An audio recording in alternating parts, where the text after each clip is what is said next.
केंद्रातील भाजपा सरकारने 142 खासदारांना निलंबित केल्याच्या निषेधार्थ पुण्यात काँग्रेसचं आंदोलन।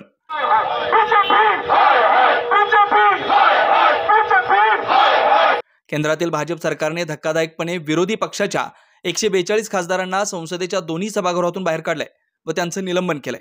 लोकशाहीच्या या अपमानाचा निषेधार्थ पुणे शहर जिल्हा काँग्रेस कमिटीच्या वतीने केंद्रातील भाजप सरकारच्या विरोधात आज 11 वाजता जिल्हाधिकारी कार्यालय मुख्य प्रवेशद्वाराजवळ आंदोलन करण्यात आलंय।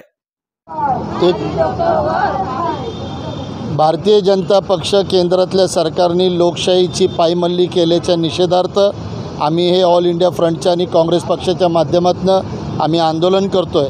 लक्षात असू द्या, नागरिकांमध्ये जनजागृती झाली पाहिजे।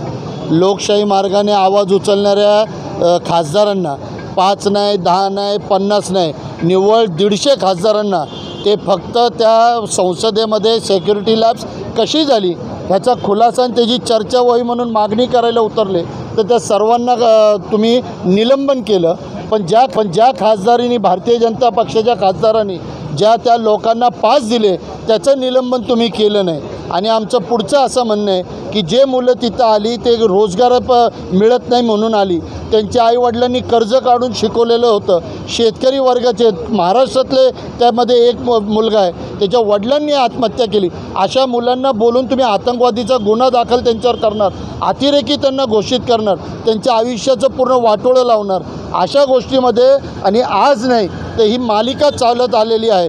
मग संसदेमध्ये भारतीय जनता पक्षाचा खासदार उभा राहून एका खासदाराला जातीवादक शब्दांनी शिव्या देतो, दुसरा महिलांचा अत्याचार करतो।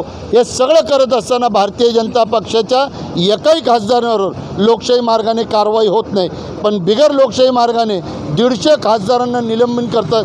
ह्याचा आम्ही हुकुमशाहीचा निषेध करतो। सावध व्हा, या देशातल्या प्रत्येक नागरिकांनी सावध झालं पाहिजे। खूप कष्टाने ही लोकशाही आजपर्यंत आपण टिकवलेली आहे, संविधान आपण टिकवलेलं आहे। या संविधानाला जर धक्का लागला, लोकशाही जर ढासळली, तर आम्ही परत त्याच 70, 80, 200 वर्षापूर्वीच्या काळात पोचू याच्यात शंका राहणार नाही।